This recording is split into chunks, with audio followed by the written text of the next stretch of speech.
Selamat datang di Beetle Channel, semoga kita bahagia. Jangan lupa subscribe, like, komen dan share agar channel ini semakin berkembang. Terima kasih. Novel Kemenangan Dalam Hidup, Bab 2509. Melihat tidak ada yang bisa dia lakukan, Victor mulai meminta bantuan Rothschild. Saat ini, sesuatu yang lebih dramatis terjadi. Panggilan telepon Bella tidak hanya gagal, tetapi saat ini dia bahkan tidak dapat menghubungi orang dewasa lain di Rothschild. Ini adalah sinyal yang sangat berbahaya. Segera setelah itu, terjadi silih berganti yang membuat Victor gila. Melihat bahwa ia tidak dapat menghubungi Rothschild, Victor mengetahui bahwa ia telah ditinggalkan oleh Rothschild, sehingga ia patah hati. Ia sempat mengatakan kepada utusan Chia bahwa serangan terakhir diperintahkan oleh Bella. Untuk membuktikan kredibilitasnya, ia bahkan memamerkan identitas Rothschild-nya dan menunjukkan medali keluarga Rothschild yang ia terima sebagai bukti kepada utusan tersebut. Kemudian, dia menerima balasan dari utusan tersebut.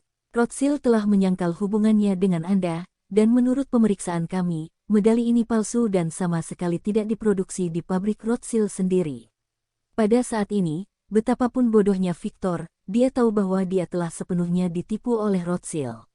Identitas keluarga Rothschild yang selalu ia pikirkan hanyalah sebuah umpan yang tidak akan pernah bisa terpenuhi. Ketika Anda membutuhkan diri Anda sendiri, pihak lain akan mengatakan bahwa Anda adalah anggota keluarga Rothschild kami dan Anda harus berjuang untuk keluarga Anda. Ketika tidak diperlukan lagi, mereka menyangkal identitasnya, bahkan medali keluarga yang mereka berikan bisa dipalsukan. Dan sekarang, mereka siap meninggalkan diri mereka sendiri. Sejak awal mereka meminta diri untuk mengirimkan pasukan ke sana hanya karena ingin menjadi kambing hitam. Tidak, aku tidak bisa duduk diam dan menunggu kematian. Victor mondar-mandir dengan cemas di dalam ruangan. Dia tahu dia harus memikirkan cara dengan cepat, seperti mencari pendukung baru. Pada saat ini, beberapa pria menyerbu masuk, wajah mereka dipenuhi kegembiraan yang telah lama hilang. Ketika Victor melihat ekspresi bawahannya, hatinya tergerak, jadi dia meraih lengan bawahannya dan berkata dengan cemas. Apakah orang dewasa itu datang membawa berita? Bawahannya merasakan sedikit kesakitan karena dicengkeram oleh kekuatan kuat Victor yang tiba-tiba, dan ekspresinya jelas kesakitan, tapi dia tetap menjawab dengan tergesa-gesa. Ya, orang dewasa itu setuju untuk bertemu dan lokasinya di markas besar kita di Baghdad. Kecemasan di wajah Victor berangsur-angsur memudar. Ini merupakan sinyal yang sangat baik bahwa pihak lain setuju untuk bertemu dan bersedia mengambil tempat di propertinya sendiri. Setidaknya itu mengungkapkan ketulusan pihak lain. Oke. Dia menyapa 3 kali berturut-turut, dan ketakutan yang melekat di hatinya akhir-akhir ini akhirnya menghilang seperti awan gelap. Siapkan pasukanmu, kita akan kembali ke markas sekarang.